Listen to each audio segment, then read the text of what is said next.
तो इसमें जो फर्स्ट टॉपिक है वो है कंडक्टर्स एंड इंसुलेटर्स। बुक बाक अपनी बंद कर दो, बुक बंद करो, यहां देखो बस अभी। Conductor and insulator, conductor and insulator. Conductor के बारे में तो आपको पता ही है, क्या होता है कंडक्टर, क्या होते हैं कंडक्टर्स, क्या होते हैं कंडक्टर्स, जो क्या करें, यस, इन कंडक्टर्स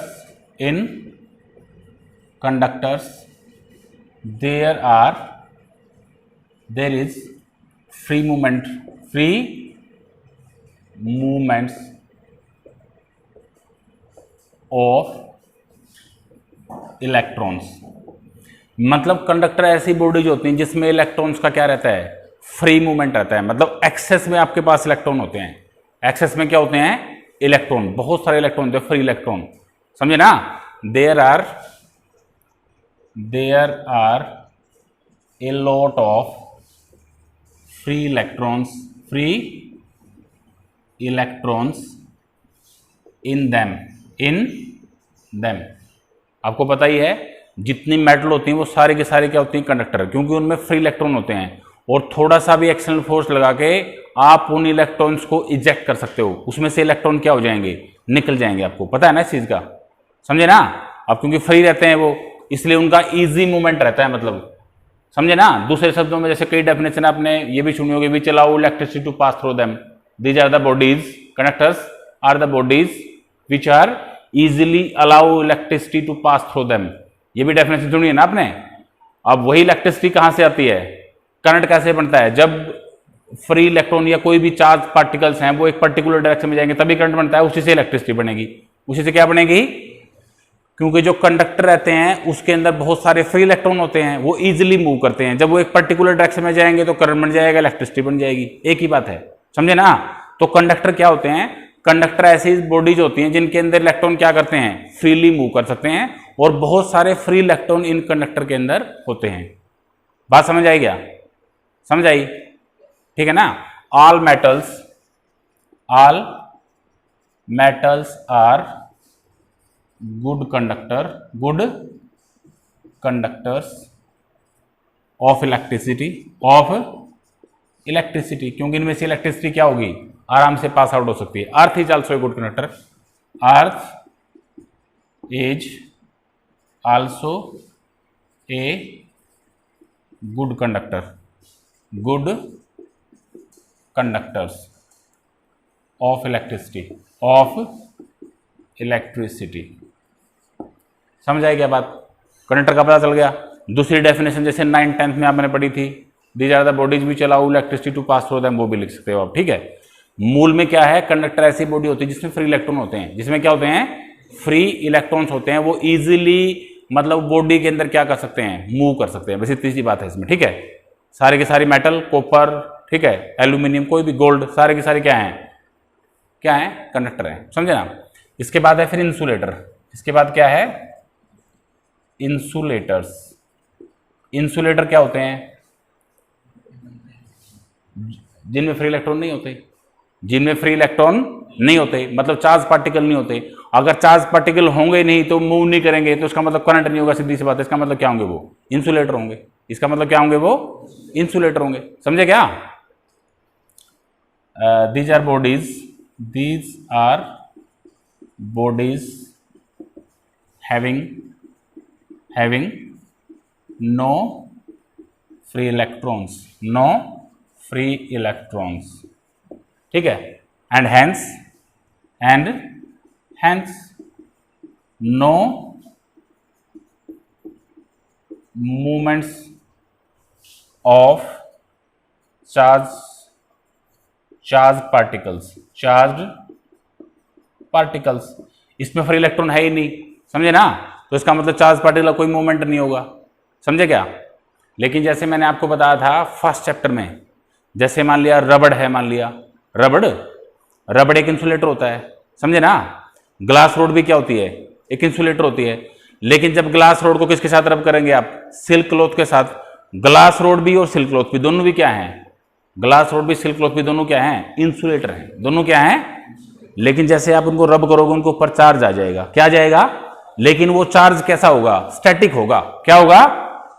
स्टैटिक का मतलब बॉडी के जिस पार्ट पे आ जाएगा ना वहीं स्टे करेगा, वो मूव नहीं करेंगे वो चार्ज पार्टिकल। समझ रहे हो क्या मेरी बात को? ठीक है ना? समझ रहे हो? चार्ज तो आ जाएगा उनके ऊपर, लेकिन वो चार्ज पार्टिकल, मैंने क्या बोला मैंने यहाँ पे, hence no movement of charge particle. Charge particles का कोई मूवमेंट नहीं होगा। सुपोज करो हमारे पास दो इंसुलेटर हैं, कौन कौन से? भाई एक तो क्या है, ग्लास रोड है, और एक क्या है, सिल्क क्लॉथ। मैं लिख ही देता हूं उसको। For example, if we have two insulators like glass rod and क्या ले लिया मैंने, एक सिल्क क्लॉथ। दो चीजें ले ली, glass rod and silk cloth. Initially there are no charge on them. Initially इनके ऊपर कोई चार्ज नहीं है, ना ग्लास रोड के ऊपर है और ना ही सिल्क क्लॉथ के ऊपर है। बट इफ वी रब both on each other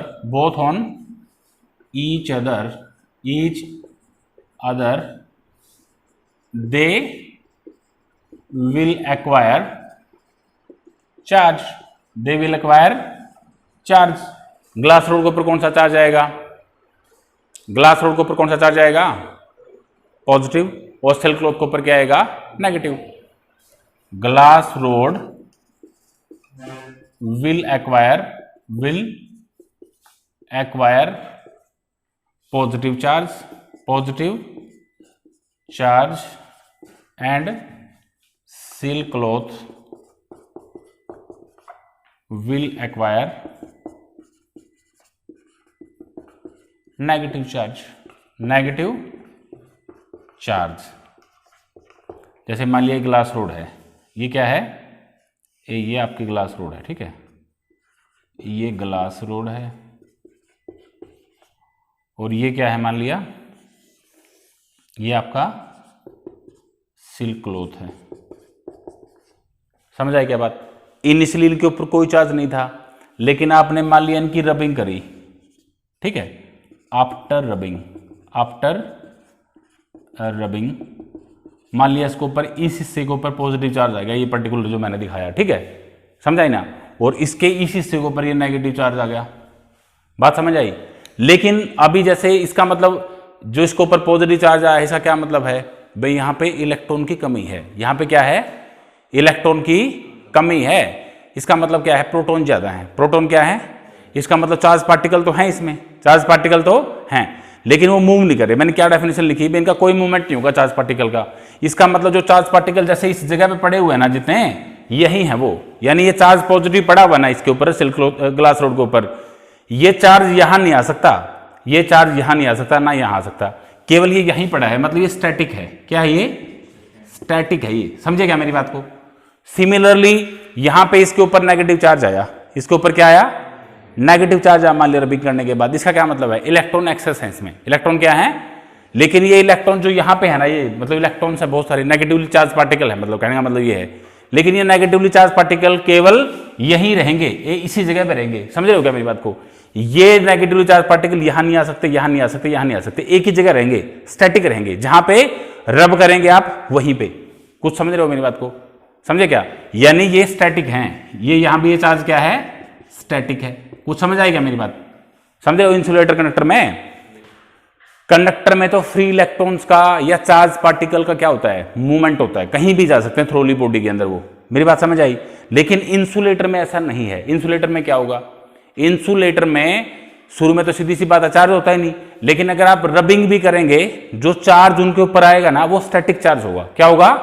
static. मतलब वो वहीं पे पड़ा रहेगा। जैसे बॉडी के इस पार्ट के ऊपर पॉजिटिव चार्ज आया तो यही है, मतलब यहां चार्ज नहीं होगा।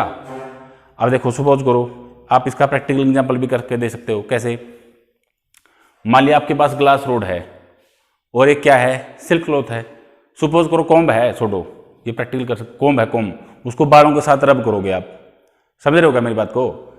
जैसे आपने ये है कॉम्ब मान लिया, आपने रब करा जैसे इसको, ठीक है, रब कर दिया। अगर इस पार्ट को आप कागज के छोटे छोटे टुकड़ों के पास लेके जाएंगे, कागज के छोटे पार्टिकल्स क्या हो जाएंगे, इसकी तरफ अट्रैक्ट हो जाएंगे, देखा होगा आपने, इस सिरे से हो जाएंगे। रब तो आपने यहां करा, इस सिरे से करोगे ना आप कागज के पार्टिकल को, वो थोड़े उठेंगे।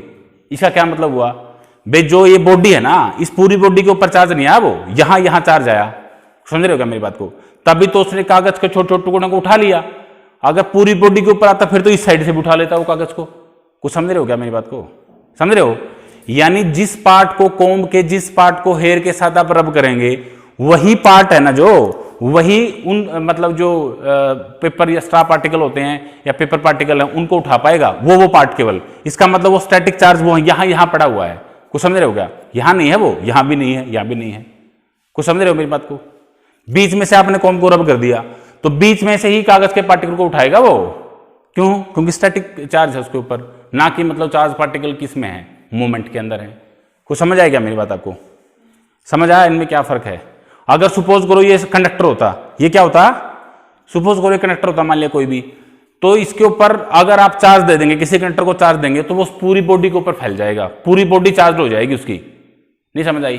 सपोज कॉपर की वायर है, किसकी वायर है, एग्जाम्पल ले लो, उसको यहां पलग में लगाओ, पलग में लगाओ और आप मतलब वहां छू लो उसको, तो ये थोड़ा नहीं भाई वहां चार्ज है, वहां भी है चार्ज, तो वो तो पूरी चार्ज मतलब एकदम से पूरी बॉडी के ऊपर आ जाएगा जितना लंबा कंडक्टर है।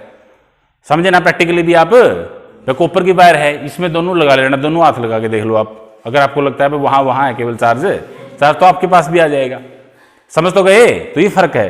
अगर वो रबड़ होता, मान लिया रबड़ है, तो रबड़ में मान लिया रब करोगे, वहां चार्ज है, केवल वहां पकड़े रहो आप उसको, कोई दिक्कत नहीं है। समझ तो गए इनमें क्या फर्क है? कंडक्टर इंसुलेटर में क्या फर्क है, समझ आई? कंडक्टर और इंसुलेटर में फर्क क्या है, समझ में आ नहीं आया? ये फर्क है, समझे? बेसिकली हम ये बोल सकते हैं कि जो कंडक्टर रहते हैं उनके अंदर फ्री इलेक्ट्रॉन है। कंडक्टर के अंदर क्या है? फ्री इलेक्ट्रॉन है। वो इजीली उस कंडक्टर के पूरे पार्ट के अंदर कहीं भी मूव कर सकते हैं, ठीक है। लेकिन इंसुलेटर में क्या है? फ्री इलेक्ट्रॉन होते ही नहीं, फ्री इलेक्ट्रॉन नहीं होते, ठीक है। और अगर इंसुलेटर के ऊपर चार्ज आएगा तो वो स्टैटिक चार्ज होगा। क्या होगा वो? Static charge. कुछ समझ आई?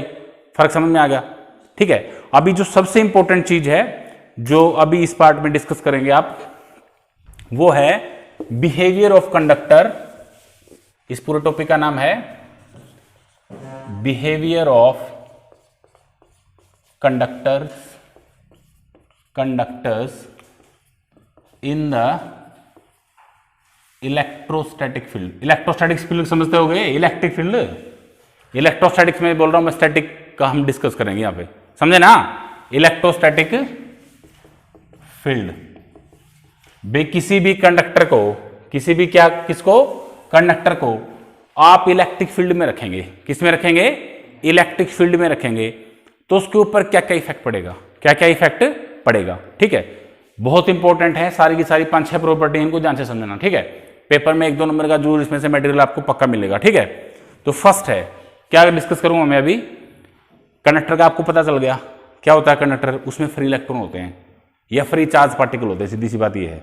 कुछ समझ आएगी बात? वो इजीली मूव कर सकते हैं बॉडी के अंदर, इस बात का ध्यान रखना। प्रॉपर्टी है किसकी? कंडक्टर की। अभी आपने उस कंडक्टर को कहां पे रखना है? इलेक्ट्रिक फील्ड में रखना है। कंडक्टर को कहां पे रखना है?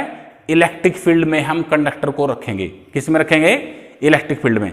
और फिर देखेंगे डिफरेंट प्रॉपर्टीज हैं जो कंडक्टर की, उसके ऊपर क्या इफेक्ट पड़ेगा। जो सबसे फर्स्ट प्रॉपर्टी है वो आपसे पूछा जाता है net electric field intensity. Net electric field intensity inside a conductor, inside a conductor is 0। ये जो मैं आपको बोल रहा हूं, जैसे मैं अभी नेट इलेक्ट्रिक फील्ड इंटेंसिटी निकालूंगा, किसकी? कंडक्टर की, इज 0। इसका सीधा सा मतलब ये है कि मैंने इस कंडक्टर को कहां पे रख रखा है? इलेक्ट्रिक फील्ड में रख रखा है, इसलिए मैंने ऊपर हेडिंग डाल रखी है। ये सारी प्रॉपर्टी तभी हैं जब वो कंडक्टर कहां पे रखा हो? इलेक्ट्रिक फील्ड में हो। किसमें हो? इलेक्ट्रोस्टैटिक फील्ड में है वो कंडक्टर। अगर कोई कंडक्टर इलेक्ट्रोस्टैटिक फील्ड में है तो क्या बताऊंगा मैं अभी आपको? भाई जो नेट इलेक्ट्रिक फील्ड इंटेंसिटी होगी ना कंडक्टर की, वो क्या होगी? 0 होगी। क्या होगी? जैसे मैंने टॉपिक का नाम तो क्या लिखा, केवल net electric field intensity inside the conductor is zero, ये टॉपिक का नाम लिखा मैंने। अब ये ऊपर वाला टॉपिक अंडरस्टूड है, भाई ये कंडक्टर कहां पे रखा हुआ है, इलेक्ट्रोस्टैटिक फील्ड में रखा हुआ है, तब जीरो दिखानी है आपने, तब आपने क्या करनी है, जीरो दिखानी है। समझ तो गए मेरी बात को, ठीक है। अब इसमें कोई रट्टा नहीं मारना, देखो let we have a conductor, we have a conductor, suppose करो हमारे पास क्या है, एक कंडक्टर है, किसी भी शेप का ले सकते हो आप। सपोज मैंने ये कंडक्टर ले लिया एक, ये मैंने क्या ले लिया एक, किसी भी शेप का कंडक्टर ले सकते हो, मतलब वो रेक्टेंगुलर ले सकते हो, स्क्वायर ले सकते हो, स्पेरिकल ले सकते हो। स्पेरिकल तो क्या लेंगे, मतलब क्योंकि 2 डायमेंशन है ये, ठीक है, कोई भी शेप हो सकती है, इसके कहने का मतलब ये है, नहीं समझ आई बात। ये हमारा एक कंडक्टर है, ये क्या है हमारा, ये है हमारा एक कंडक्टर, ठीक है। अब क्योंकि इसको कहां पे रखा है आपने, इलेक्ट्रोस्टैटिक फील्ड में रखा है, कहां पे रखा है, इलेक्ट्रोस्टैटिक फील्ड में, इसका मतलब एक्सटर्नल इलेक्ट्रिक फील्ड आपने क्या करना पड़ेगा, अप्लाई करना पड़ेगा। कहने का क्या मतलब है भाई, यहां पे तो पॉजिटिव चार्ज होगा, यहां पे क्या चार्ज होगा, अरे कुछ समझ तो रहे हो, एक्सटर्नल इलेक्ट्रिक फील्ड कैसे अप्लाई करोगे, एक पॉजिटिव चार्ज एक नेगेटिव चार्ज, तो उसके बीच में अपने आप इलेक्ट्रिक फील्ड क्या हो जाएगा, सेटअप हो जाएगा। और ये क्या है, नेगेटिव चार्ज, ये क्या है, नेगेटिव चार्ज, देखो ये नेगेटिव चार्ज है, ठीक है। इसका क्या मतलब हुआ, पॉजिटिव से नेगेटिव तक इलेक्ट्रिक फील्ड, इसका मतलब सेटअप हो जाएगा। इस इलेक्ट्रिक फील्ड को मैं क्या दिखाता हूं, इस इलेक्ट्रिक फील्ड को मैं एक्सटर्नल EX लिख दिया मैंने, इसको क्या लिख दिया, EXT लिख दूं, क्या लिख दिया मैंने इसको, EXT का क्या मतलब है, एक्सटर्नल इलेक्ट्रिक फील्ड। क्या मतलब है इसका, जो ये पॉजिटिव चार्ज है और ये नेगेटिव चार्ज है, इनके बीच में जो इलेक्ट्रिक फील्ड होगा, उस इलेक्ट्रिक फील्ड का नाम मैंने क्या रखा, E एक्सटर्नल, यानी मतलब E का मतलब इलेक्ट्रिक फील्ड और एक्सटर्नल का मतलब एक्सटर्नल, बाहर अप्लाई करा गया है जो, ठीक है। और इस इलेक्ट्रिक फील्ड के अंदर ये कंडक्टर मैंने रख दिया, ये कंडक्टर मैंने क्या कर दिया, रख दिया। कुछ समझ आई मेरी बात आपको, समझ रहे हो कि नहीं समझ रहे हो, बोलो भाई। अब यह कंडक्टर है हमारा, ये क्या है हमारा, इसका मतलब क्या है, इसमें ज्यादा मात्रा में कौन है, कंडक्टर, मैंने आपको बताया इलेक्ट्रॉन ज्यादा होते हैं, किसमें, फ्री इलेक्ट्रॉन होते हैं, कंडक्टर के अंदर क्या होते हैं, फ्री इलेक्ट्रॉन। इसका मतलब ये नहीं है कि इलेक्ट्रॉन के अलावा इसमें प्रोटॉन नहीं होते, प्रोटॉन भी होते हैं। कुछ समझ रहे हो क्या, इलेक्ट्रॉन भी होते हैं, प्रोटॉन भी होते हैं, दोनों चीजें होती हैं, समझे ना। लेकिन ज्यादा कौन होता है, इलेक्ट्रॉन, ज्यादा कौन होता है, कुछ समझ रहे हो मेरी बात को। यानी यहां पे इलेक्ट्रॉन है, यहां पे क्या है, इलेक्ट्रॉन, और यहां पे प्रोटॉन भी है। ये मैंने E पॉजिटिव नेगेटिव दिखाया, इसका मतलब इलेक्ट्रॉन है, और E के ऊपर कोई सा नहीं लगाया या पॉजिटिव कर दूं मैं इसको, प्रोटॉन है। इलेक्ट्रॉन प्रोटॉन में क्या फर्क होता है, इलेक्ट्रॉन प्रोटॉन में क्या फर्क होता है, या इसको मैं P लिख दूं, छोड़ो आप, ये P लिख दिया मैंने, ये क्या है, प्रोटॉन है। कुछ समझ आई मेरी बात। या अगर आप ऐसा भी नहीं लिखना चाहते, उलझ रहे हैं मान लिया, तो आप क्या करेंगे, अगर आपको डाउट में आ रहे हैं तो आप एक नेगेटिव चार्ज ले लो, एक क्या ले लो, पॉजिटिव चार्ज। कुछ समझ रहे हो, इसके अंदर बहुत सारे नेगेटिव चार्ज और पॉजिटिव चार्ज हैं, इसके अंदर क्या है, बहुत सारे नेगेटिव चार्ज और पॉजिटिव चार्ज हैं। कुछ समझ रहे हो क्या मेरी बात को। लेकिन ज्यादा मात्रा में कौन है, इलेक्ट्रॉन है इसकी बॉडी के अंदर, कंडक्टर की बॉडी के अंदर। क्योंकि आपको पता है कंडक्टर क्या होता है, जिसमें चार्ज पार्टिकल फ्रीली मूव कर सकते हैं। कहना क्या मतलब हुआ, ये इलेक्ट्रॉन कहीं भी जा सकते हैं इस बॉडी के अंदर, ये पॉजिटिव चार्ज कहीं भी जा सकता है, प्रोटॉन कहीं भी जा सकते हैं, तभी तो कंडक्टर है ये, तभी तो क्या है ये, ठीक है। मतलब जब तक आप इस कंडक्टर को बाहर रखे हुए हैं, मतलब आप इलेक्ट्रिक फील्ड में नहीं लेके आना चाहते, बाहर है, इलेक्ट्रिक फील्ड से बाहर है आपका एक कंडक्टर, उसके अंदर बहुत सारे पॉजिटिव चार्ज हैं, बहुत सारे क्या हैं, नेगेटिव चार्ज हैं, और वो चार्ज पार्टिकल कहीं भी फ्रीली मूव कर सकते हैं पूरी बॉडी के अंदर, क्योंकि कोई फोर्स तो लगा नहीं हुआ जिससे उनकी एक डायरेक्शन, शार्प डायरेक्शन हो जाए। समझेगा, मतलब वो कोई एक्शन फोर्स महसूस नहीं कर रहे, और वो इलेक्ट्रॉन और प्रोटॉन कहीं भी जा सकते हैं बॉडी के अंदर, रैंडम मोशन है उनका।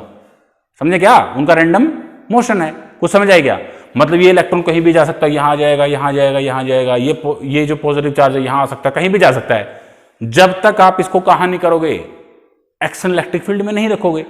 लेकिन जैसे ही आपने इस कंडक्टर को उठाया और एक्सटर्नल इलेक्ट्रिक फील्ड में रख दिया, कुछ समझ रहे हो क्या मेरी बात को। ये जो नेगेटिव चार्ज है ये इलेक्ट्रॉन है मान लिया, ये क्या है, जिसके ऊपर चार्ज कितना है, नेगेटिव E, कितना चार्ज है इसके ऊपर, और जो प्रोटॉन है पॉजिटिव चार्ज जो लिया था इसके ऊपर कितना चार्ज है, पॉजिटिव E। सपोज करो चार्ज तो दोनों के ऊपर सेम ही होता है, बस किसका फर्क होता है, साइन का फर्क होता है। प्रोटॉन के ऊपर पॉजिटिव चार्ज होता है 1.6 × 10⁻⁻19 कूलम, और इलेक्ट्रॉन के ऊपर नेगेटिव में होता है, ठीक है। कुछ और तो कोई फर्क नहीं। जैसे ही आप इस कंडक्टर को कहां लेके आए, इस कंडक्टर को आप एक्शन इलेक्ट्रिक फील्ड में लेके आए तो क्या होगा? सपोज देखो मैंने आपको बताया था फोर्स कैसे लगता है, फोर्स क्यू ई, क्यू याद आपको, ये इलेक्ट्रिक फील्ड इंटेंसिटी क्या होती है? Force experience by charge, force experience by charge. अगर कोई चार्ज पार्टिकल है उसको किसी भी इलेक्ट्रिक फील्ड इंटेंसिटी में लेके आओगे आप, ई में लेके आओगे तो क्यू और ई की मल्टीप्लाई कर दो, उसके ऊपर क्या लग जाएगा? फोर्स लग जाएगा। क्या लग जाएगा? कुछ समझ आई मेरी बात? जैसे कोई चार्ज है, कोई क्या है? चार्ज पार्टिकल है। इसको देखते रहना, जब ये पूरा हो जाए 27 मिनट के बाद ये क्लोज हो जाएगा, 21 मिनट होगी, ठीक है? कुछ समझ आई क्या मेरी बात? आपको दोबारा से इसको स्टार्ट करना पड़ेगा। तो मैंने क्या बताया आपको, जैसे किसी भी चार्ज पार्टिकल को किसी भी इलेक्ट्रिक फील्ड में रखोगे आप, उस चार्ज पार्टिकल के ऊपर जितना चार्ज है और जितनी इलेक्ट्रिक फील्ड इंटेंसिटी है उन दोनों को मल्टीप्लाई कर दो, क्या आ जाएगा? फोर्स आ जाएगा। क्या आ जाएगा? अब देखो ये इलेक्ट्रॉन है जिनके ऊपर नेगेटिव चार्ज है, कितना चार्ज है? Negative E. और ये क्या है? प्रोटॉन है, उनके ऊपर कितना चार्ज है? प्लस ई चार्ज है। कितना चार्ज है? अब ध्यान दीजिए, आपने इसको इलेक्ट्रिक फील्ड के अंदर रखा, आपने किसको रखा? इलेक्ट्रिक फील्ड में रखा, और इलेक्ट्रिक फील्ड इंटेंसिटी कितनी है? ई एक्सटर्नल। कितनी है? कुछ समझ रहे हो मेरी बात को? तो ये जो चार्ज पार्टिकल है नेगेटिव ई, इसके ऊपर फोर्स लगेगा अब किसके बराबर? ई इंटू ई एक्सटर्नल, ई इंटू, कुछ समझ रहे हो मेरी बात को? और जो ये प्रोटॉन है जिसके ऊपर चार्ज कितना है? प्लस ई है, इसके ऊपर भी क्या लगेगा? फोर्स लगेगा। वो कितना लगेगा? पॉजिटिव ई इंटू ई एक्सटर्नल। कुछ समझ रहे हो मेरी बात को? बात समझ आई क्या? बात समझ आई क्या? समझ रहे हो मेरी बात को? कहना है क्या मतलब हुआ, जो ये इलेक्ट्रॉन है नेगेटिव चार्ज है इनके ऊपर, नेगेटिव चार्ज किस तरफ जाएंगे? पॉजिटिव की तरफ जाएंगे। ये जो इलेक्ट्रॉन है ना जितने भी हैं इनके ऊपर नेगेटिव चार्ज है, तो इनके ऊपर फोर्स किस डायरेक्शन में लगेगा? इस डायरेक्शन में लगेगा। नेगेटिव चार्ज तो पॉजिटिव की तरफ आएगा, नेगेटिव चार्ज किसकी तरफ आएगा? पॉजिटिव की तरफ आएगा। समझ रहे हो क्या मेरी बात को? और जो ये पॉजिटिव चार्ज है ये किसकी तरफ जाएंगे? इसके ऊपर भी फोर्स लगेगा। कुछ समझ रहे हो ना? Force experienced by an electron is equal to कितना आएगा? ये इलेक्ट्रॉन है, ये क्या है? तो चार्ज कितना है? Negative E.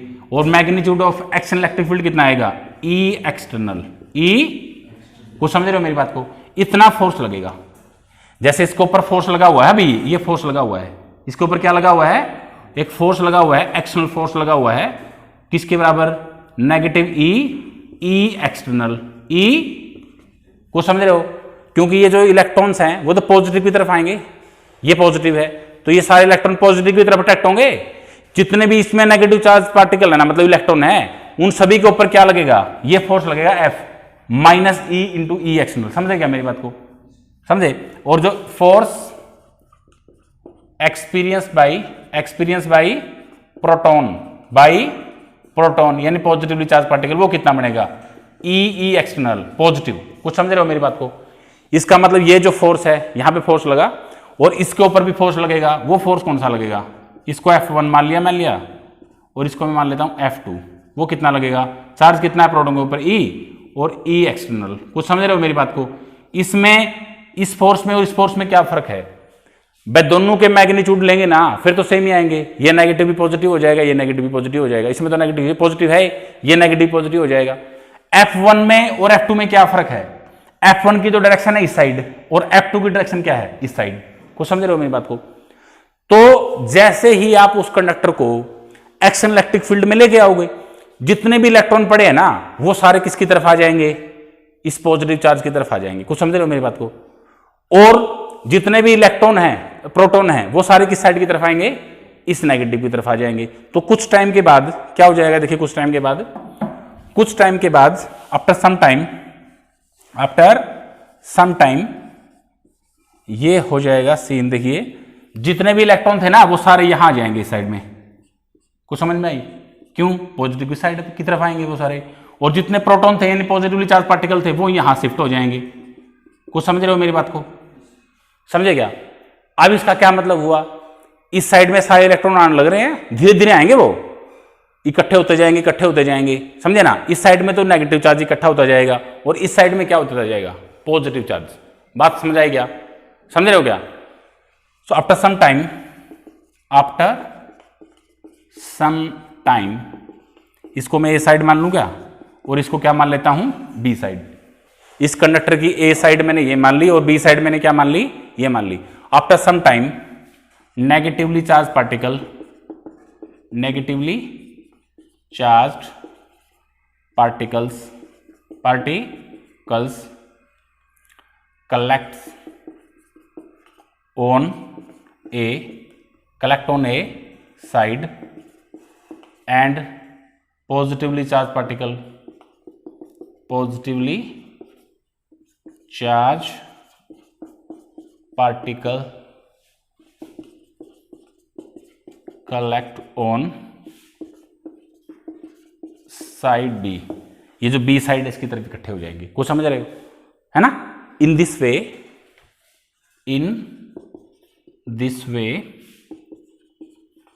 Induced electric field will produce क्या हो जाएगा? कुछ टाइम के बाद नेगेटिव चार्ज इस साइड में इकट्ठे हुए, पॉजिटिव चार्ज क्या हुए? इकट्ठे हुए हैं।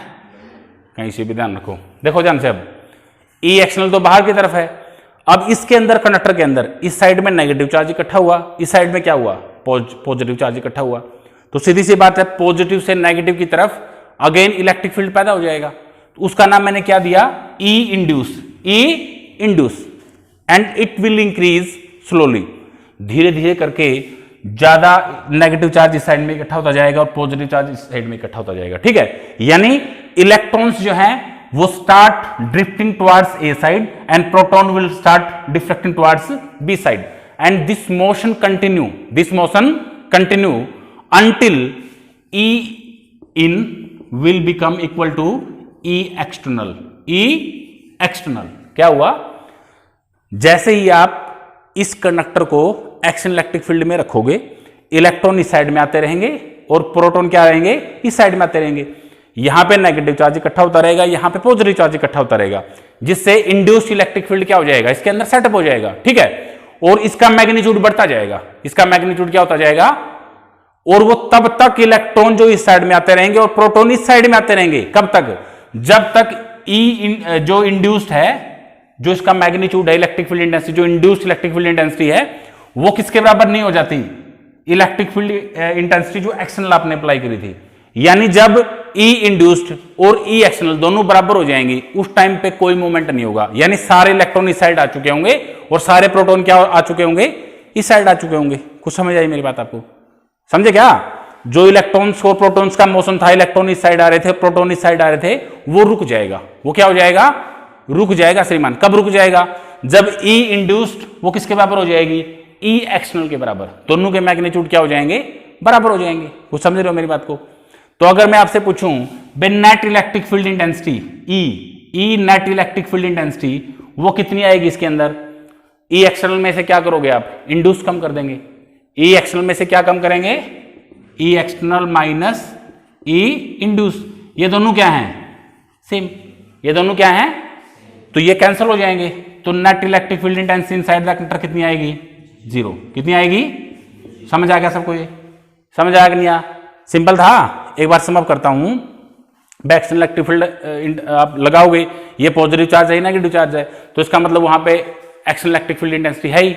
ई एक्सटर्नल बोला मैंने इसको। ठीक है, समझे ना? कंडक्टर को मैंने इसके अंदर रख दिया। कंडक्टर के अंदर दो तरह के चार्ज हैं, इलेक्ट्रॉन है और प्रोटॉन है। इलेक्ट्रॉन है और प्रोटॉन है। कुछ समझ आएगा मेरी बात? इलेक्ट्रॉन्स हैं और क्या है? प्रोटॉन है। कुछ समझ रहे हो मेरी बात को? इलेक्ट्रॉन्स भी हैं और क्या है? प्रोटॉन है। समझ रहे हो? तो इलेक्ट्रॉन इस साइड में आना स्टार्ट हो जाएंगे और प्रोटॉन क्या हो जाएंगे? उस साइड में आना स्टार्ट हो जाएंगे, क्योंकि जो इलेक्ट्रॉन्स है वो पॉजिटिव बॉडी की तरफ ड्रिफ्ट करेंगे और जो प्रोटॉन है वो नेगेटिव बॉडी की तरफ ड्रिफ्ट करेंगे। मेरी बात आपको समझ आएगी? क्यों करेंगे? क्योंकि एक्शन इलेक्ट्रिक फील्ड इंटेंसिटी है और चार्ज को एक्शन इलेक्ट्रिक फील्ड के साथ मल्टीप्लाई करोगे तो फोर्स लगेगा। इलेक्ट्रॉन्स के ऊपर जो फोर्स है वो इस साइड में काम कर रहा है और प्रोटॉन के ऊपर फोर्स क्या है? उस साइड में काम कर रहा है। ठीक है, तो धीरे धीरे यहां पे नेगेटिव चार्ज एक्यूमुलेट होगा और यहां पे क्या होगा? पॉजिटिव चार्ज एक्यूमुलेट होगा। सीधी सी बात है कि इसके अंदर इंड्यूस्ड इलेक्ट्रिक फील्ड क्या हो जाएगा? सेटअप हो जाएगा। इंड्यूस्ड इलेक्ट्रिक फील्ड क्या हो जाएगा?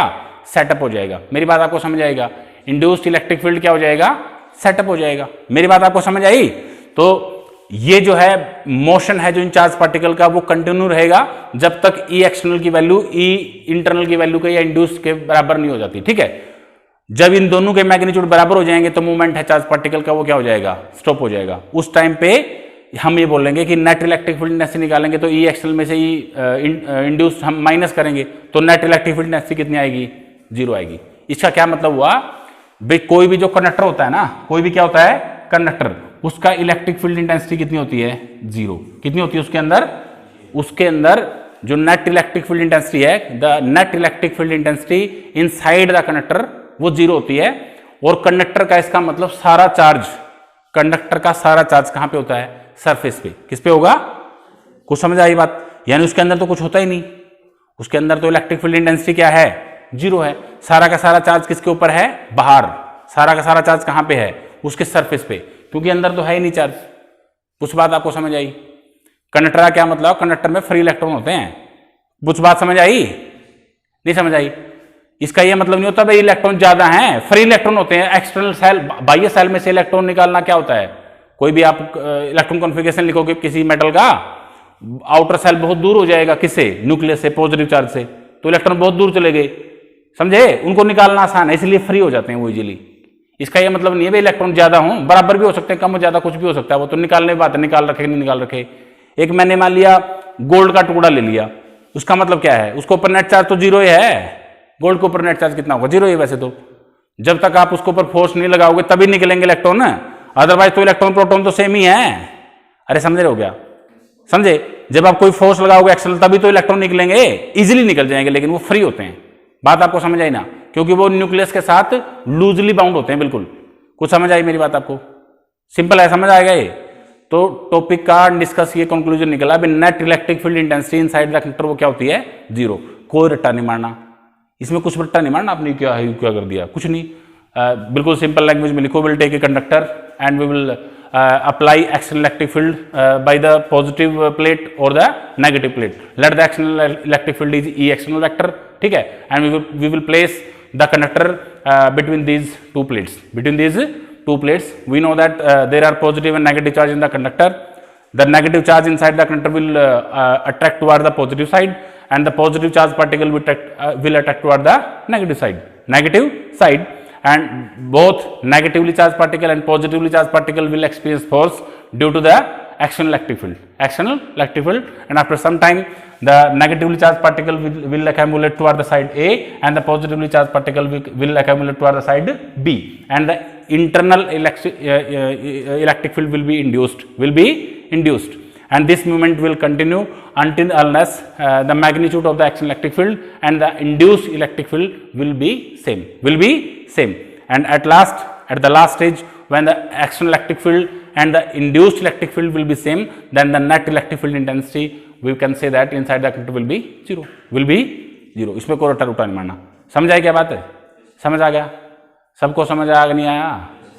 अब दूसरा टॉपिक आपसे ये भी पूछ लेते हैं कई बार, इसका मतलब हमें ये पता चल गया भाई net electric field intensity inside the conductor वो कितनी होती है, 0 होती है। कितनी होती है, 0। अब देखो नेक्स्ट टॉपिक, फिजिक्स है जो थ्योरेटिकल सब्जेक्ट है बिल्कुल, मतलब उसको समझते जाओगे आप, उसमें कुछ भी याद नहीं करना होता, समझना होता है। और अगला टॉपिक उसके साथ भी जुड़ा होगा, उसके साथ एक कनेक्ट होगा। देखो दूसरा टॉपिक होगा charge inside the conductor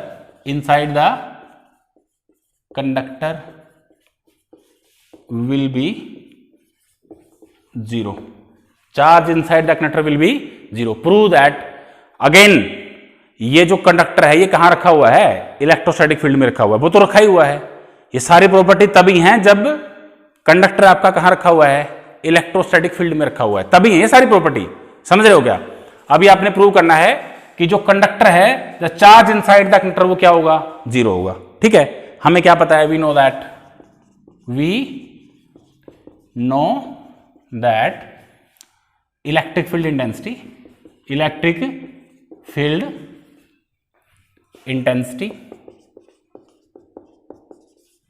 inside the conductor is 0। अभी प्रूव करा था हमने, अभी प्रूव नहीं करा था, अभी प्रूव करा नहीं करा था। बे electric field intensity inside the conductor वो क्या होती है, 0। अभी प्रूव करा था कि नहीं करा था। एक गॉस थ्योरम होती है, क्या होती है, अकॉर्डिंग टू गोस थ्योरम। अब ये गोस थ्योरम नहीं आती आपको, समस्या तो ये है ना। क्या होती है गोस theorem? What is the statement of the Gauss theorem? इसलिए आपको ऑफलाइन क्लासेस की जरूरत है। नहीं समझाई बात? या तो ऑनलाइन में कुछ मतलब पनिशमेंट का सिस्टम होना चाहिए, तब तो बन सकती है बात। थप्पड़ नू फोन में तो निकल गया उधर, फिर तो बन सकता है बात। समझाई क्या बात? नहीं समझाई बात, अदरवाइज नहीं बनेगी। देखिए, according to the Gauss theorem, according to the surface integral of the electric field intensity, surface integral of the electric field intensity will be equal to the 1 by epsilon naught time the total charge enclosed by the surface, enclosed by the, याद आ कुछ? अब गोस theorem करवा रखी है मैंने आपको, क्या देख रहे हो मेरी तरफ? करवा तो रखी होगी भाई। जब आप इलेक्ट्रिक फील्ड इंटेंसिटी का सरफेस इंटीग्रल निकालेंगे, टोटल इलेक्ट्रिक फील्ड इंटेंसिटी निकालेंगे, ठीक है, link to that whole surface, वो कितनी होगी? जितना टोटल चार्ज उसके अंदर है उसको 1 बाई एप्सिलॉन नॉट से डिवाइड कर दो। एप्सिलॉन नॉट से क्या कर दोगे? डिवाइड कर दो। नहीं समझ आई बात? ये ईडीएस क्या होता है? टोटल इलेक्ट्रिक फ्लक्स बोलते हैं इसको। क्या बोलते हैं? ईडीएस। ये तो तुम्हें इतना पता है। ईडीएस क्या होता है? इलेक्ट्रिक फील्ड इंटेंसिटी की और सरफेस एरिया के साथ मल्टीप्लाई करेंगे तो फ्लक्स आता है, याद है? E into S phi. याद है कुछ? कोई बात नहीं, नहीं याद आता तो देख लियो वीडियो है, वीडियो देख लेना ये। लेकिन अभी मैं आपको बताता हूँ क्या मतलब है इसका। ये जैसे सरफेस है, ये क्या है? सरफेस है। इसका सरफेस एरिया मान लिया एस है। इसका सरफेस एरिया कितना है? ये मान लिया सर्कल है, या स्फीयर भी हो सकता है, वॉल्यूम हो जाएगा, फिर कोई दिक्कत नहीं है। मान लिया इसका सरफेस एरिया कितना है? ए मान लो। कितना मान लेंगे? ए। कुछ समझ आएगा मेरी बात आपको? अब इसको मान लिया आपने इलेक्ट्रिक फील्ड में रख दिया। किस में रख दिया? उसमें इलेक्ट्रिक फील्ड इंटेंसिटी मान लिया कितनी है? ई। कितनी है? ई। तो आपको निकालना है इस सरफेस का क्या? इलेक्ट्रिक फ्लक्स निकालना है। क्या निकालना है? इलेक्ट्रिक फ्लक्स क्या होता है? Number of electric field lines passing through surface perpendicular to it, perpendicular to it. नहीं समझ आई बात? तो इसका क्या मतलब हुआ? अगर मैं इस इलेक्ट्रिक फील्ड इंटेंसिटी को और एरिया को मल्टीप्लाई कर दूंगा ना, तो टोटल क्या आ जाएगा इस एरिया का? क्या आ जाएगा? इलेक्ट्रिक फ्लक्स आ जाएगा। यानी फाई इज इक्वल टू कितना हो जाएगा? E A. Phi is equal to कितना हो जाएगा? This is the electric flux link to this surface area. क्या नाम है इसका? ए एरिया है इसका। कितना एरिया है? ऐसे ही मान लिया ds क्या है? छोटा सा पार्टिकल है। इस ये मान लिया s मान लियो, ए मान लो, s मान लो, सरफेस एरिया कोई दिक्कत नहीं, s। और इसके ऊपर छोटा सा पार्टिकल कितना है? ds। छोटा सा पार्टिकल कितना है? ds। तो eds का क्या मतलब है? इस छोटे से एरिया का इलेक्ट्रिक फ्लक्स। छोटे से एरिया का क्या है? Electric flux. और फिर मैंने उसका इंटीग्रेशन ले लिया। इंटीग्रेशन लेना क्या मतलब है? Total surface, total electric flux link to whole surface, मतलब S। कुछ समझ आई? अगर मैं ds का, eds का सरफेस इंटीग्रल ले लूंगा, इसका मतलब टोटल का आपको क्या निकालना है? इलेक्ट्रिक फ्लक्स निकालना है, इलेक्ट्रिक लाइंस ऑफ फोर्सेस निकालनी है। समझ आई क्या? नहीं समझ आई? ये गोस थ्योरम है। ये क्या है? मान लिया इसने कितना चार्ज, ये जो टोटल सरफेस है, मान लिया इसके अंदर कितना चार्ज है? Q चार्ज है। कितना चार्ज है? तो अगर मैं इस टोटल सरफेस एरिया का इलेक्ट्रिक फ्लक्स निकालना चाहूंगा ना, फाई की वैल्यू, फाई की वैल्यू क्या है? E into S. ई इंटू एस। वो कितनी आएगी? इस जितना चार्ज इसने इनक्लोज कर रखा है, मान लिया इसके अंदर कितना चार्ज है? इस सरफेस एरिया के अंदर Q चार्ज है, मान लिया कितना चार्ज है, तो उसको मैं एप्सिलॉन नॉट से डिवाइड कर दूंगा। किससे डिवाइड कर दूंगा? एप्सिलॉन नॉट से डिवाइड कर दूंगा, तो Q बाई एप्सिलॉन नॉट हो जाएगा। Q बाई, याद आया कुछ? अभी पता चला कि नहीं पता चला? According to the Gauss theorem, according to the total electric flux linked to any surface will be equal to 1 by epsilon naught time the total charge enclosed by that surface। कोई surface है, वो जितना charge enclose करेगा ना, उसको 1 by epsilon naught से multiply कर दो, फाई आ जाएगा। क्या आ जाएगा? याद हो गया फॉर्मूला? याद हो गया क्या? लेकिन यहां पे क्या है? यहां पे E की वैल्यू कितनी है? E की वैल्यू 0। E की वैल्यू कितनी है? Charge electric field intensity inside the conductor, वो क्या भी प्रूव करी थी हमने, कितनी है? 0 है। कितनी है? तो ये जो टर्म है ये क्या हो जाएगी? 0 हो जाएगी। इसका मतलब ये 0 is equal to Q by epsilon naught. Q by, तो Q की वैल्यू कितनी हो जाएगी? 0। Q की वैल्यू कितनी हो जाएगी? तो इसका मतलब if electric field intensity inside the conductor is 0, then definitely charge inside the conductor will be equal to 0, will be equal to. समझ आई? समझ आया कि नहीं? तो सिंपल था, सिंपल था कि नहीं था? बोलो। तीसरा टॉपिक देखिए, रट्टा तो नहीं लगाया इसमें? नेक्स्ट देखो,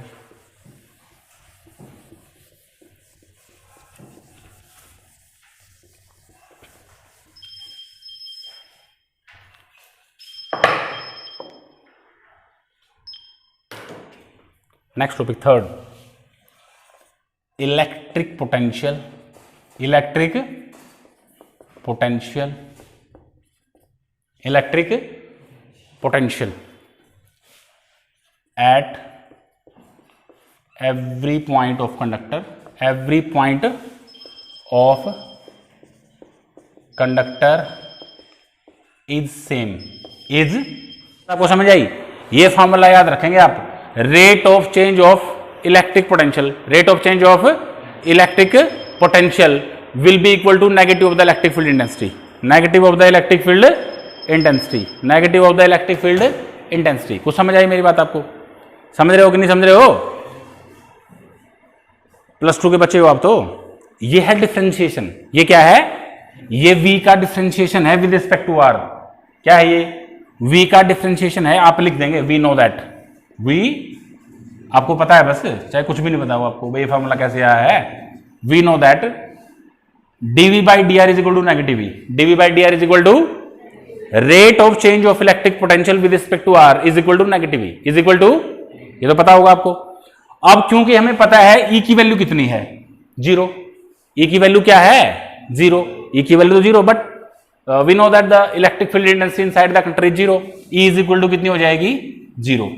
तो इसका मतलब क्या हो जाएगा, dv by dr is equal to 0, dv by dr is equal to, अब आपको पता है कांस्टेंट टर्म का डिफरेंशिएशन ही 0 होता है, पता है आपको। अगर मैं आपको बोलूं भाई डिफरेंशिएशन निकालो, आप 3 का डिफरेंशिएशन निकालो विद रिस्पेक्ट टू x, आप क्या बोलोगे, 0, because the differentiation of the constant term will be equal to 0, will be equal to, बात समझ आई क्या? भाई जो कांस्टेंट टर्म है उसका डिफरेंशिएशन कितना होता है, जो बायोलॉजी के बच्चे हैं वो ध्यान रखना है, आपको याद रखना है कांस्टेंट टर्म का डिफरेंशिएशन ही 0 होता है। किस टर्म का? अगर ये dv by dr की वैल्यू 0 है, इसका क्या मतलब है, फिर ये जो v है ना ये कांस्टेंट है, v क्या है, मतलब same at every point, same at, अगर dv by dr की वैल्यू 0 आती है इसका मतलब v कांस्टेंट है, v क्या है, इसका मतलब v कांस्टेंट होने का क्या मतलब, v सेम है, v क्या है, सेम है प्रत्येक पॉइंट के ऊपर। यही बात मैं बोल रहा था कि electric potential at every point of the conductor is same, is same. कुछ समझ रहे हो क्या? अरे समझ आएगी नहीं आई बात? क्लियर है, क्लियर है कि नहीं? ठीक है, आगे चले, अब आगे चले। अच्छा समझ में आ गए, ये तीनों टॉपिक समझ में आ गए क्या? चार नंबर टॉपिक इंटरलिंक है ये सारे।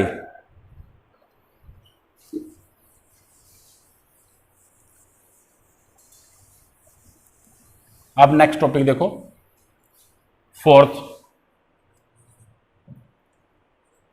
Electric field intensity, electric field intensity,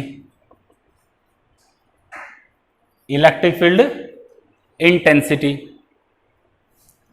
just outside the conductor, outside the conductor is perpendicular to the surface, perpendicular to the surface। क्या करना है आपने? आपने दिखाना है कि जो कंडक्टर है, और वो कंडक्टर कहाँ है, इलेक्ट्रोस्टैटिक फील्ड के अंदर तो है ही है, कोई कंडक्टर है, उसके जस्ट बाहर सरफेस के ऊपर इलेक्ट्रिक फील्ड जो होगा वो परपेंडिकुलर होगा उस सरफेस के। ये आपने प्रूव करना है, ये आपने क्या करना है, prove. Suppose this is your conductor, कोई भी हो सकता है कंडक्टर, ये आपका क्या है, कंडक्टर है, ये आपका कंडक्टर है, ये आपका क्या है, ये बोल रहा है कि प्रूव करना है कि कंडक्टर के का जो सरफेस है उसके प्रत्येक पॉइंट के ऊपर इलेक्ट्रिक फील्ड इंटेंसिटी क्या होगी, परपेंडिकुलर होगी। परपेंडिकुलर होने का मतलब ये पॉइंट है, इसके परपेंडिकुलर होगी, परपेंडिकुलर होगी, परपेंडिकुलर होगी, समझ हो गया, परपेंडिकुलर होगी, परपेंडिकुलर होगी, वो समझ रहे हो क्या? प्रत्येक जो पॉइंट है किसका, कंडक्टर का, उसके प्रत्येक पॉइंट के ऊपर इलेक्ट्रिक फील्ड जो इंटेंसिटी होगी ना वो ऑलवेज क्या होगी, परपेंडिकुलर होगी, परपेंडिकुलर टू इट। ये आपने प्रूव करना है, ये आपने क्या करना है, बात समझ आई क्या मेरी? बोलो। अब हम क्या करेंगे, हम सुपोज कर लेते हैं, क्या सुपोज करेंगे, suppose electric field intensity electric field intensity at point P of the conductor is not perpendicular to the surface at point P। मैंने क्या ले लिया, इस कंडक्टर के ऊपर एक P पॉइंट ले लिया। कौन सा पॉइंट लिया? P। हमने दिखाना है P के ऊपर इलेक्ट्रिक फील्ड इंटेंसिटी क्या होगी? परपेंडिकुलर होगी। क्या होगी? परपेंडिकुलर होगी, ये दिखाना है। लेकिन हम एक बार मान लेते हैं कि P के ऊपर इलेक्ट्रिक फील्ड इंटेंसिटी परपेंडिकुलर नहीं है, परपेंडिकुलर नहीं है। और वो क्या है? मान लिया थीटा एंगल बनाती है। मान लिया इस E ने जो ये सरफेस है ना, इसके साथ कितना एंगल बना दिया? थीटा एंगल बना दिया। मान लिया कितना एंगल बना दिया? अब होनी तो चाहिए थी 90 डिग्री के ऊपर। मैंने मान लिया P के ऊपर इलेक्ट्रिक फील्ड इंटेंसिटी परपेंडिकुलर नहीं है and it will makes angle theta with px। समझते रहो मेरी बात को? बोलो भाई, हमने क्या प्रूव करना है? इलेक्ट्रिक फील्ड इंटेंसिटी हमने प्रूव करनी है प्रत्येक पॉइंट के ऊपर, कंडक्टर के प्रत्येक पॉइंट के ऊपर परपेंडिकुलर होती है। हमने मान लिया P के ऊपर परपेंडिकुलर नहीं है। P के ऊपर परपेंडिकुलर नहीं है तो कोई एंगल बनाएगी 90 डिग्री का नहीं बनाएगी, थीटा बनाएगी। मान लिया 90 से छोटा बनाएगी या बड़ा बनाएगी, थीटा एंगल बना दिया उसने सरफेस के साथ। P के ऊपर सरफेस मैंने टेंजेंट खींच दिया। सरफेस का मतलब उस पॉइंट के ऊपर टेंजेंट कोई भी शेप हो सकती है। जैसे अगर शेप इस तरह की है फिर तो सरफेस ये सारा ही हो गया, इसी के ऊपर टेंजेंट हो जाएगी। लेकिन अगर इस तरह के ये नोकीली नोक बाहर निकल गई मान लिया, तब हम क्या खींचेंगे उसके ऊपर? सरफेस बनाने के लिए टेंजेंट खींचेंगे। क्या खींचेंगे? तो टेंजेंट खींच दिया मैंने इस पॉइंट के ऊपर, टेंजेंट है px। तो px के साथ E ने कितना एंगल बनाया? इसका मतलब थीटा एंगल बनाया। कितना एंगल बनाया? 90 डिग्री का एंगल नहीं बनाया, किस एंगल बनाया? थीटा एंगल बनाया। कितना एंगल बनाया? समझ गए क्या मेरी बात को? समझ गए क्या? अब देखिए इसका क्या मतलब है। ये जो E है इसके दो कंपोनेंट हो जाएंगे अभी। एक तो हो जाएगा क्या? E cos theta, E along px, तो E cos थीटा होगा। और एक परपेंडिकुलर हो जाएगा ऐसे करके, ये क्या हो जाएगा? E sin theta. कुछ समझ रहे हो क्या मेरी बात को? E कुछ समझ रहे हो मेरी बात को? अब अलोंग टेंजेंट है जो इलेक्ट्रिक फील्ड इंटेंसिटी का कंपोनेंट कौन सा है? E cos theta, E cos theta. कुछ समझ रहे हो क्या? E cos theta. लेकिन आपको पता है, क्या पता है कि जो सरफेस है या जो सरफेस रहता है वो एक बार सारा चार्ज है जो किसके ऊपर आ जाता है। जैसे मान लिया जैसे ही आप किसी कंडक्टर को एक्सियल इलेक्ट्रिक फील्ड के अंदर रखते हो, पॉजिटिव चार्ज तो एक साइड में आ जाएगा और नेगेटिव चार्ज क्या आ जाएगा? एक साइड में आ जाएगा। मेरी बात समझे ना? तो कोई मोशन नहीं होता ना फिर चार्ज पार्टिकल का। पॉजिटिव एक साइड में इकट्ठा हो गया था हमारा और नेगेटिव क्या हो गया था? एक साइड में। रखते ही net electric field intensity inside the conductor तो जीरो हो गई थी। वो सारा चार्ज पार्टिकल कहां पे आ गया था? इस किनारे पे आ गया था या इस किनारे पे आ गया था? कोई मोमेंट नहीं था ना, कोई मोमेंट नहीं था। अब ये जो अलोंग टेंजेंट जो कंपोनेंट है इलेक्ट्रिक फील्ड इंटेंसिटी का वो है E cos थीटा। वो क्या है? This component of electric field intensity is responsible for the surface current, for the motion of the surface current. मतलब मान लिया सरफेस करंट, जैसे मान लिया electric field intensity E cos theta है, समझे ना? तो इसका मतलब इसके अलोंग सरफेस करंट है, उसके लिए रिस्पॉन्सिबल कौन है? E cos theta. लेकिन करंट कब होता है? बताओ करंट कब होता है? जब चार्ज पार्टिकल का मोशन होता है तब होता है करंट। तो पॉजिटिव चार्ज पार्टिकल या नेगेटिव चार्ज पार्टिकल किसी एक स्पेसिफिक डायरेक्शन में जाएंगे तभी करंट आएगा। लेकिन हमने पता है कि सारा पॉजिटिव चार्ज पार्टिकल इस साइड में आ गया था, नेगेटिव चार्ज पार्टिकल इस साइड में आ गया था। There is no motion of the charge particle, there is no motion of the charge particle in the conductor now after placing it in the axial electric field. समझे हो क्या? बोलो। इसका मतलब फिर क्या होगा? फिर सरफेस करंट तो जीरो हो जाएगा। जब चार्ज पार्टिकल का मोशन नहीं होगा तो सरफेस करंट क्या हो जाएगा? और सरफेस करंट अगर जीरो हो जाएगा तो ये कंपोनेंट है जो अलोंग टेंजेंट है जो वो क्या हो जाएगा? Zero. E cos theta is equal to कितना हो जाएगा? जीरो। अरे बात समझ आएगी नहीं आई? E जीरो नहीं है, inside the conductor E zero है, बाहर नहीं है। We are discussing the point on the surface, on the, वो समझ तो रहे हो? E cos थीटा जीरो है। E cos थीटा जीरो होने का मतलब E तो जीरो है नहीं, E तो नहीं जीरो। इलेक्ट्रिक इंटेंसिटी बाहर तो है ही, चार्ज तो है बाहर है। इसका मतलब क्या है फिर? cos थीटा जीरो है। cos थीटा क्या है? और इसका मतलब क्या? थीटा कितना है? 90 डिग्री। थीटा क्या है? इसका मतलब जो ये इलेक्ट्रिक फील्ड इंटेंसिटी यहां दिखाई है, जो आपने इस साइड में दिखाई है, वो यहां नहीं है, वो परपेंडिकुलर ही है। वो क्या है? कुछ समझ रहे हो क्या मेरी बात को? समझे कि नहीं समझे भाई? तो इसका मतलब ये हुआ कि electric field intensity just outside the conductor is perpendicular to the surface, is perpendicular to the surface. उसमें आपने एक थीटा एंगल मान लेना है भाई, अगर 90 डिग्री एंगल नहीं बनाते तो थीटा एंगल बनाती होगी। फिर इसके दो कंपोनेंट टूट जाएंगे वेक्टर में, देखा आपने +1 के अंदर फिजिक्स के अंदर, एक ई cos थीटा, एक क्या बन जाएगा ई sin थीटा। ये जो कंपोनेंट इलेक्ट्रिक फील्ड इंटेंसिटी का ये अलोंग टेंजेंट है, अलोंग बे सरफेस के ऊपर करंट। अब सरफेस के ऊपर करंट तो है ही नहीं, क्योंकि एक साइड में पॉजिटिव चार्ज इकट्ठा हो गया था, एक में क्या होगा था नेगेटिव, मूवमेंट तो रुक गया था। जैसे आपने कंडक्टर को इलेक्ट्रिक फील्ड के अंदर रखा, मूवमेंट तो रुक गया था, इसका मतलब सरफेस करंट तो है ही नहीं। फिर सरफेस करंट नहीं है तो इसका मतलब ई cos थीटा क्या होना चाहिए, जीरो। ई cos थीटा जीरो होने का मतलब है या तो ई जीरो होगा या cos थीटा जीरो होगा। ई जीरो नहीं है, क्यों नहीं है? क्योंकि बाहर तो इलेक्ट्रिक फील्ड इंटेंसिटी तो है ही, चार्ज है बाहर, तो नहीं समझ आई बात? तो इसका मतलब cos थीटा जीरो है। थीटा इसका मतलब क्या है फिर 90 डिग्री है। थीटा क्या है 90 डिग्री है। कुछ समझ आई क्या बात, समझ आई क्या?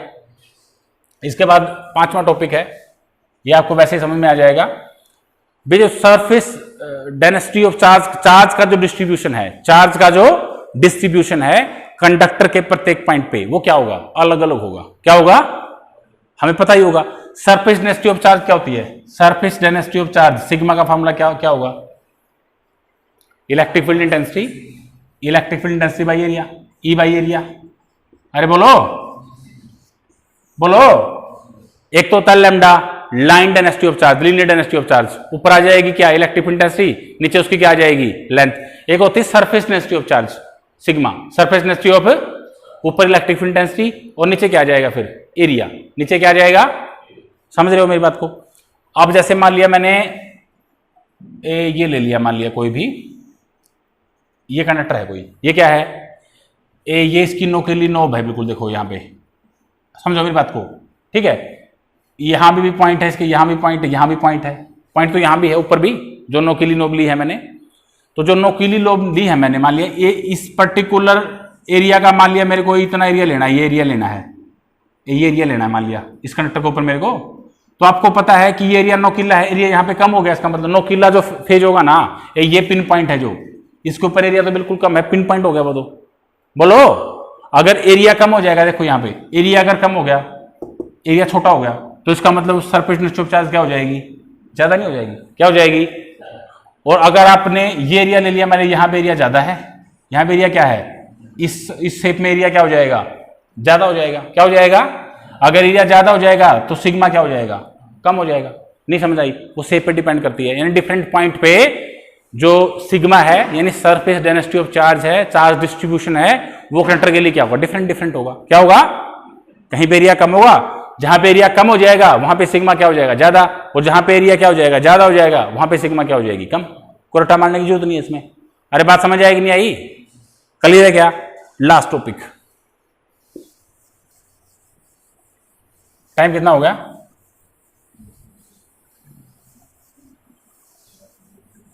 हाँ 11:20, अच्छा 12 बजे तक है क्लास आपकी? कोई बात नहीं, कोई बात नहीं, बहुत टाइम अभी तो। लास्ट टॉपिक, ज्यादा तो नहीं हुआ, बोलो। लास्ट टॉपिक जो इसका 6th टॉपिक है, ये टॉपिक सारा खत्म होगा। मींस हमने कंडक्टर को किसके अंदर रख दिया, इलेक्ट्रोस्टैटिक फील्ड के अंदर रख दिया, जितनी प्रॉपर्टी उसमें आ सकती सारी डिस्कस कर ली हमने। लास्ट बचती है बस केवल क्या, electric field intensity, electric field intensity at the surface of the conductor, at the surface of the conductor। बात वही है, कौन सी बात है, हमने कंडक्टर को इलेक्ट्रोस्टैटिक फील्ड के अंदर रखा हुआ है, तब है ये सारी प्रॉपर्टी। ऊपर मैंने मैन हेडिंग डाल दिया था, उसके सब हेडिंग है। मीन्स ये प्रॉपर्टी जब है, कब है, जब कंडक्टर को आपने एक्शन इलेक्ट्रिक फील्ड के अंदर रख रखा है, तब है। समझे क्या? देखिए क्या होगा, आपने आपकी बार इलेक्ट्रिक फील्ड इंटेंसिटी निकालनी है। क्या निकालनी है, इलेक्ट्रिक फील्ड इंटेंसिटी निकालनी है। सारी प्रॉपर्टी जो है उनका यूज करेंगे अभी हम, ठीक है। सपोज ये हमारा कंडक्टर है, कोई भी कंडक्टर होता है, किसी भी शेप का कंडक्टर हो सकता है, ये हमारा कंडक्टर है, ये हमारा क्या है, बात समझ आई क्या, ये क्या है। अब मान लिया हमने इस जो ये सरफेस लिया है मैंने, ये सरफेस ये 2 डायमेंशनल है, क्या है ये 2 डायमेंशनल है। मेरी बात आपको समझ आई? 2 डायमेंशनल है। अब इलेक्ट्रिक फील्ड इंटेंसिटी किसके ऊपर निकालनी है हमने? सरफेस के ऊपर। किसके ऊपर निकालनी है? अगर सरफेस मान लिया मैंने एक शेप ले ली, ये मैंने क्या ले लिया? एक सिलेंडर ले लिया। क्या ले लिया? इस सिलेंडर ने ना इस जो कंडक्टर का है इसका इतना एरिया इनक्लोज कर लिया, ये एरिया इनक्लोज करा इसने। नहीं समझ आई बात? क्या बोलो? सपोज करो ये स्फीयर भी हो सकता है। क्या हो सकता है ये? और उसमें आपने सिलेंडर डाल दिया, तो ये सिलेंडर जितना इसके अंदर इंसर्ट होगा ना उतना ही वॉल्यूम ले लिया उसने उसका। किसका? कंडक्टर का। ये कंडक्टर है, ये क्या है? बोलो भाई, समझ आई क्या बात? बोलो, समझ आई क्या? अब क्या है मतलब, जब ये सिलेंडर आपने रखा ना इस सरफेस के ऊपर, किसके ऊपर? इसका इतना सरफेस एरिया ले लिया इसने, इतना ले लिया ना। बोलो, ये इतना नहीं है, मतलब जितना दिख रहा है आपको। कितना है ये? कितना है ये? सपोज मतलब ये है, ये सरफेस है, 3 डायमेंशनल है। मैंने इसमें इंसर्ट कर दिया कौन? सिलेंडर। अब ये सिलेंडर ए इतने में ये जो डायरेक्ट दिखाया मैंने आपको, ये सरफेस एरिया इनक्लोज कर लिया। इसका मतलब इसने कुछ समझ आई? समझ नहीं रही है? देखो ये पेन है सिलेंडर, एक तो एरिया क्रॉस सेक्शन इसका ये है, एक इसका क्या है? एरिया क्रॉस सेक्शन ये। जैसे मैं इसको इंसर्ट करूंगा इस कंडक्टर के अंदर, तो इसका मतलब इस सिलेंडर ने ये एरिया इनक्लोज करा इसका, ये नहीं समझ आया क्या बात है? अरे बोलो, ये किसके बराबर है? ये इसी के तो बराबर है, इसके।